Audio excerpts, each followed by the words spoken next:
Bismillahirrahmanirrahim. Assalamualaikum warahmatullahi wabarakatuh. Bagaimana kabarnya keluarga Indonesia? Mudah-mudahan sehat selalu. Alhamdulillah kita jumpa lagi di sesi ini. Dan Cak Ana akan memberikan bagaimana tips menu untuk sahur dan buka di bulan Ramadan. Semoga bermanfaat. Keluarga Indonesia, ini adalah tips menu sahur dan buka puasa di bulan Ramadan tentunya. Izinkan Cak Ana memperkenalkan diri ya. Setidaknya kalau tak kenal, maka tak sayang.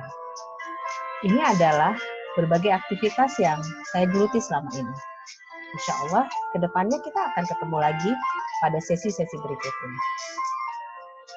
Hari ini kita akan coba membahas mengenai tips menyusun menu sahur dan tips menyusun menu berbuka puasa.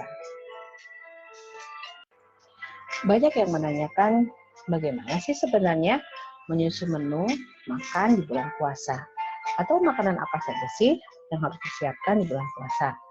Sebenarnya kebutuhan makan baik di bulan puasa atau bulan-bulan biasa itu tidak jauh berbeda. Yang pasti yang berbeda adalah masalah waktu.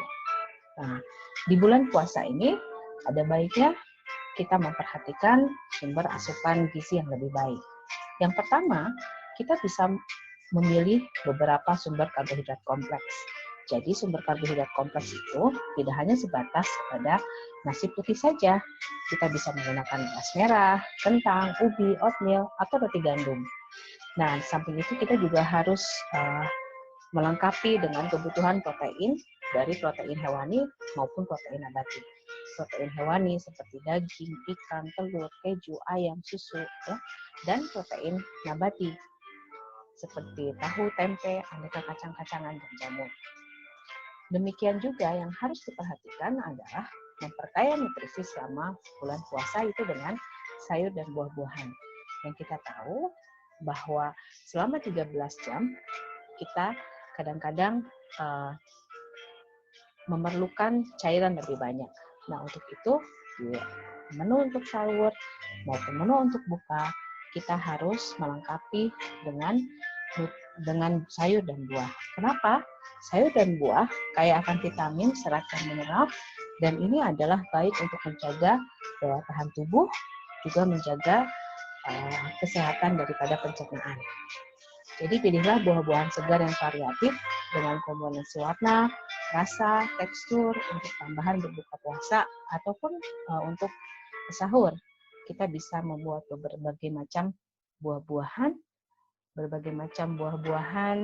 olahan buah-buahan seperti salad buah, smoothies, jus, atau buah potong. Nah, bisa juga kombinasi antara buah dan sayur, itu supaya tidak membosankan. Saat sahur, jika bisa sempat konsumsi minimal sayuran dan buah, itu adalah menjadi lebih baik. Nah, bagaimana sih tips menyusun menu sahur? Yang pertama adalah yang tadi, perhatikan karbohidrat kompleks, asupan protein, perbanyak buah dan sayur, dan yang penting adalah hindari makanan pedas dan santan. Kenapa menghindari makanan pedas dan santan? Karena pedas dan santan biasanya adalah bisa menimbulkan atau meningkatkan asam lambung.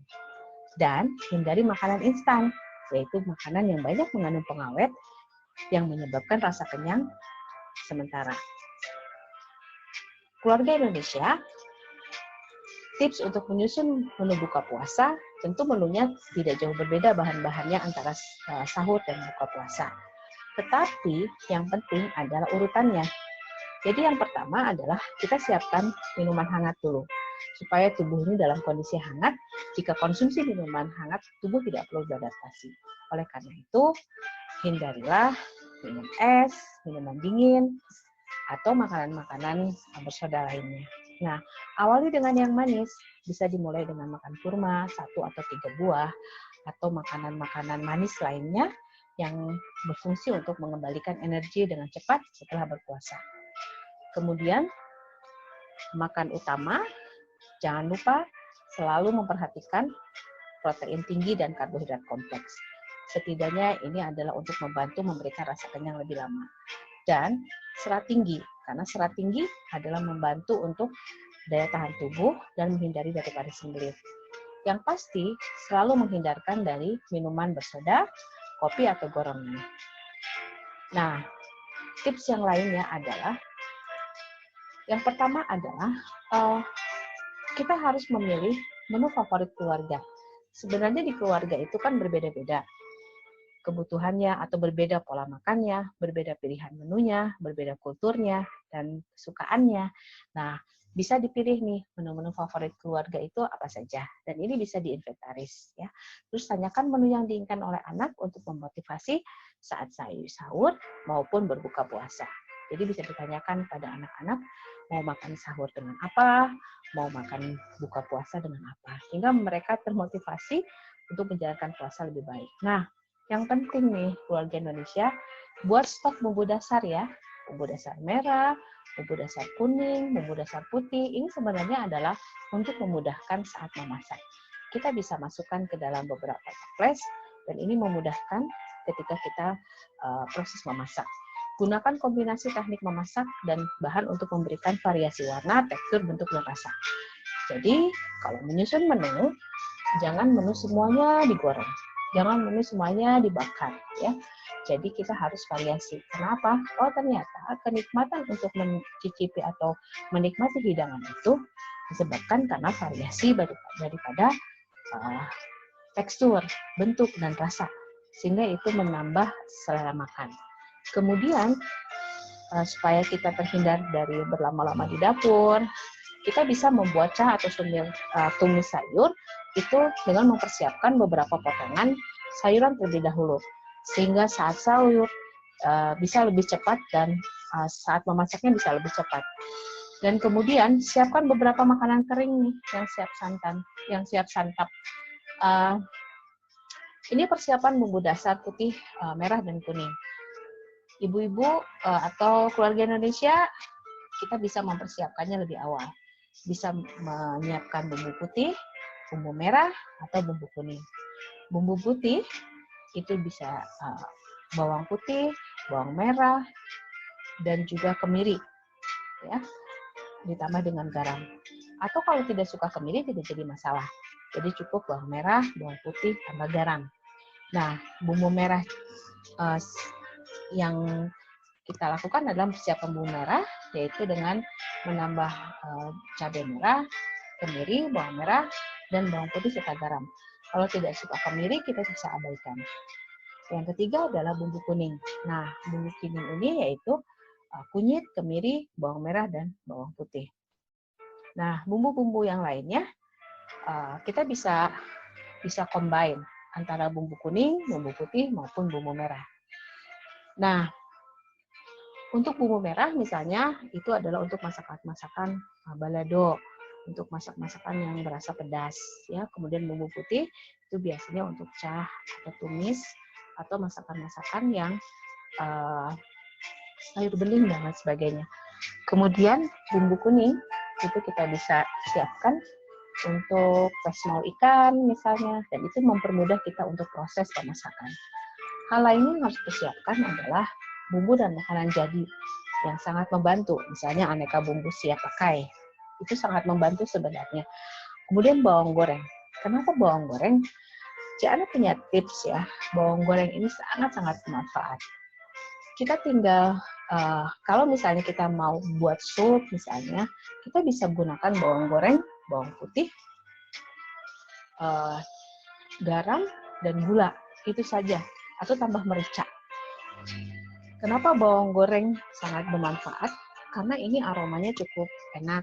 Kemudian kalau kita sudah siapkan 3 cemplung-cemplung begitu, nah ini bawang goreng sangat membantu. Ya, jadi bawang goreng selalu disiapkan. Nah, kemudian bumbu rempah lainnya dan bumbu pecel. Kenapa sih bumbu pecel harus disiapkan? Kadang-kadang kita bingung untuk membuat masakan-masakan yang harus menyiapkan bumbu. Nah, bumbu pecel ini sebenarnya gampang. Bumbu pecel ini bisa ditambahkan dengan kencur, kemudian nanti divariasi untuk bumbu lotek, bumbu lotek, kemudian bumbu lotek mentah maupun lotek masak ya. itu lebih mudah, atau gado-gado. Nah, kalau gado-gado kita tambah santan dan juga tambah saus tomat. Coba deh pakai bumbu pecel, saus tomat, juga santan. Dan itu gampang sekali buatnya. Tinggal menyiapkan bumbu-bumbu yang bahan-bahan yang direbus atau sayur-sayuran yang biasa untuk digunakan untuk gado-gado. Nah, yang lainnya yang harus kita siapkan adalah juga persiapan beberapa bahan makanan seperti abon yang sudah jadi ya, abon, tempe kering, mustofa, atau serundeng kelapa, bukan kepala ya, serundeng kelapa. Dan abon, tempe kering, kentang mustofa, serundeng kelapa itu sebenarnya kita bisa buat di jauh-jauh sebelumnya. Kita simpan sebagai hidangan tahan lama yang simple, dan sewaktu-waktu misalnya ada kejadian sahur itu kesiangan, kita masih punya cadangan untuk makan bahan makanan. Tapi Cana, sekarang kan kondisinya sedang COVID, susah sekali bahan makanan dan cukup mahal. Ya, sebenarnya kalau kita membuat sendiri, misalnya kentang mustofa, itu jauh lebih mudah daripada kita harus lebih mudah dan lebih murah untuk daripada kita membeli yang sudah jadi. Abon juga sama, sebenarnya kita bisa buat sendiri. Atau serundeng kelapa ya, serundeng kelapa malah lebih bisa dimanfaatkan, bisa diolah, dan kita bisa mencampur dengan berbagai hidangan. Misalnya ayam goreng ya, atau mungkin juga campuran nasi goreng. Demikian juga tempe kering. Jadi kita kalau misalnya sudah ada tempe kering, kita bisa menyiapkan sayuran yang kita tinggal melengkapi dengan protein lainnya. Nah, yang lainnya itu barangkali yang bisa kita lakukan untuk mempermudah pekerjaan-pekerjaan. Nah, ini Ciana coba buat contoh menu sahur. Walaupun tidak banyak ya, hanya satu, tetapi ini kita lihat contoh menu sahur, ada perkedel tahu, ada nasi merah, perkedel tahu, dan sup ayam. Sebenarnya ini menu sederhana yang bisa kita siapkan dengan cepat pengerjaannya. Kemudian kita lengkapi juga dengan pepaya potong, atau juga kita lengkapi dengan susu ya. Kalau misalnya untuk anak-anak yang masih memerlukan atau remaja, itu masih bisa disertai dengan susu. Atau juga orang tua yang memang biasa mengkonsumsi susu dengan khusus misalnya. Nah, kemudian yang perlu diperhatikan adalah soal metode atau teknik. Menu sahur itu tidak harus kompleks, tidak harus sulit, tetapi cukup beberapa. Nah, ini Ciana punya contoh menu buka puasa ya. Tentu saja buka puasa itu diawali dengan minum yang hangat ya, minum yang hangat, bisa teh panas dengan campuran potongan jahe, atau kita membuat empon-empon gitu ya, atau juga air putih hangat. Kita juga bisa menyiapkan kurma atau buah-buahan yang tadi sudah jelaskan sebelumnya. Nah, biasanya sih yang tergoda di buka puasa itu adalah memulai dengan gorengan dan minuman dingin bersoda ya. Nah, sebaiknya sih dihindarkan. Oh ya, jangan lupa sholat maghrib dulu ya. Nah, baru setelah itu kita makan dengan hidangan utama. Hidangan utama tentu saja yang tadi sudah dijelaskan. Kita bisa putih dengan sumber hewani, protein hewani, atau sumber protein nasi, juga sayur dan buah. Nah, jangan lupa minum yang banyak ya, perbanyak minum air mineral. Usahakan untuk minum air mineral 3-4 gelas saat sahur, 4-5 gelas saat berbuka puasa.